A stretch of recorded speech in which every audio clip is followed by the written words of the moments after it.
Hello friends, welcome back. हम general entry पढ़ रहे थे। हमने प्रीवियस वीडियोस में जनरल एंट्री के तीनों अकाउंट्स को जाना है। आज हम उन्हीं अकाउंट्स का क्विक रिवीजन करेंगे, क्योंकि इन्हीं अकाउंट्स के रूल्स का यूज़ करके ही हम जनरल एंट्री के क्वेश्चंस को सॉल्व कर सकते हैं। तो चलो करते हैं शुरुआत। पर्सनल अकाउंट, जिसमें कोई व्यक्ति या कोई फर्म या कोई कंपनी या बैंक होती है, ठीक है, वो आता है हमारा पर्सनल अकाउंट के अंदर।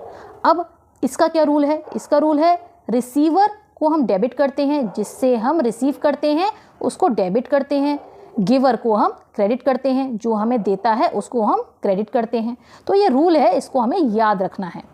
एग्जाम्पल, राम से कैश लिया 5,000 रुपये।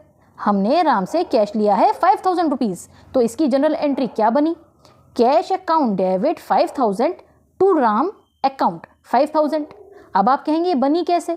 देखिए, हमने रूल जो पढ़ा था उसमें क्या था कि गिवर को हम क्रेडिट करते हैं। अब यहाँ हमने राम से कैश लिया है, तो कैश हमारे पास आया, पर दिया किसने? राम ने। तो राम ने दिया तो राम हो गया गिवर, और गिवर को क्या करते हैं? क्रेडिट करते हैं। ठीक है, तो हमने क्या करा? यहाँ पर राम को क्रेडिट कर दिया। कैश आया हमारे पास, इसलिए हमने उसे क्या करा? डेबिट करा।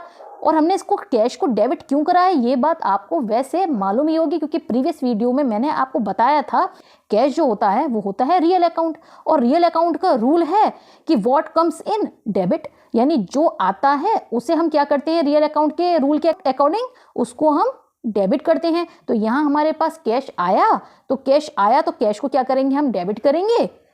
और अब यहाँ लगेगा टू राम अकाउंट में 5,000। अब ये राम अकाउंट को 5,000 हमने क्रेडिट इसलिए किया, जैसे कि मैंने अभी आपको बताया था, क्योंकि राम है गिवर। यहाँ पर जो रूल लगेगा वो पर्सनल अकाउंट का लगेगा, क्योंकि राम जो है वो एक पर्सनल अकाउंट है। तो इसलिए टू राम अकाउंट 5,000 हम क्रेडिट में करेंगे। अब एक नरेशन लिखेंगे, being cash received from Ram.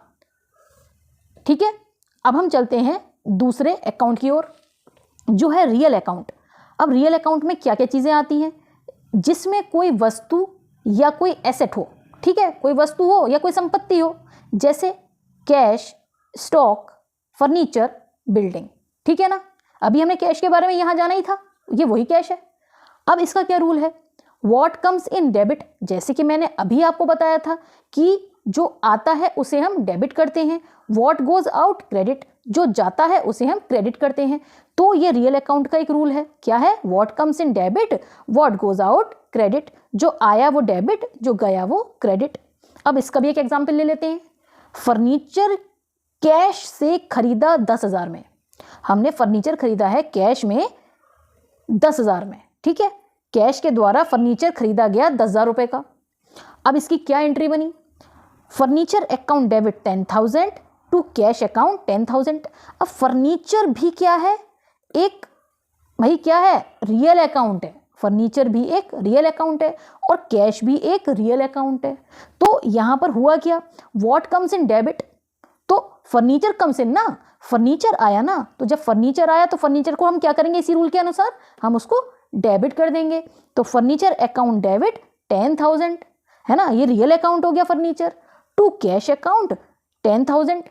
अब टू कैश क्यों करेंगे? टू कैश इसलिए करेंगे क्योंकि जब हमने फर्नीचर खरीदा तो कैश में खरीदा ना, कैश हमने पे करा। तो जब हमने कैश पे करा तो यानी कि हमारे पास से कैश गया। तो इसका जो रूल था वो क्या था? व्हाट गोज आउट क्रेडिट, यानी कि जो जाता है उसे हम क्या करते हैं? उसको हम क्रेडिट करते हैं। तो यहाँ पर हमारे पास से कैश गया, तो जब हमारे पास से यहाँ कैश गया तो हम उसको क्या करेंगे? टू कैश अकाउंट 10,000 गया तो क्रेडिट करेंगे। तो इसलिए यहाँ से कैश गया तो हमने उसको 10,000 से कैश को क्रेडिट कर दिया। ठीक है, दोनों ही हमारे रियल अकाउंट है, तो दोनों में ही इसी प्रकार से हमारा रूल लग गया।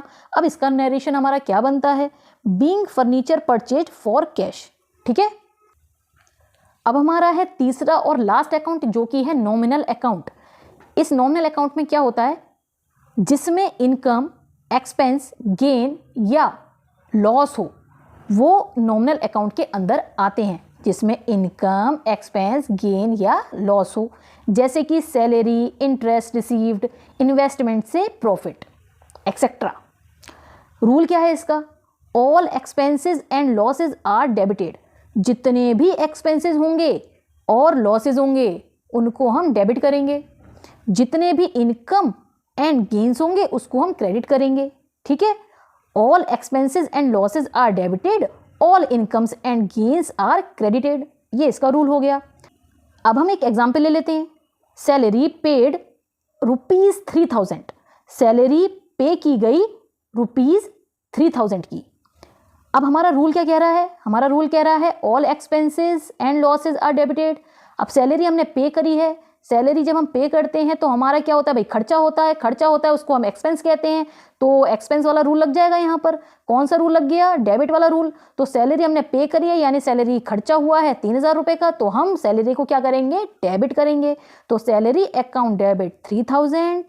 अब किसमें हमने पे किया यहाँ पर लिखा हुआ नहीं है, तो जब बताया ना जाए कि बैंक से पे हुआ है या किस से पे हुआ है तो हम ये मानते हैं कि ये कैश में ही पे हुआ है। जब तक यहाँ स्पेसिफिकली लिखा ना हो कि ये बैंक से पे हुआ है तब तक हम यही मानते हैं कि ये कैश में पे हुआ है।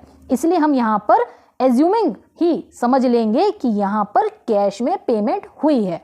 तो हम यहाँ पर क्या करेंगे? टू कैश अकाउंट 3000, हमने सैलरी पे करी 3000 की और ये सैलरी किससे पे हुई है? कैश से पे हुई है। तो कैश से पे हुई है तो 3000 हम उसको क्रेडिट करेंगे, क्योंकि अभी हमने रियल अकाउंट का रूल समझा था कि व्हाट गोज आउट उसको हम क्या करते हैं? क्रेडिट करते हैं।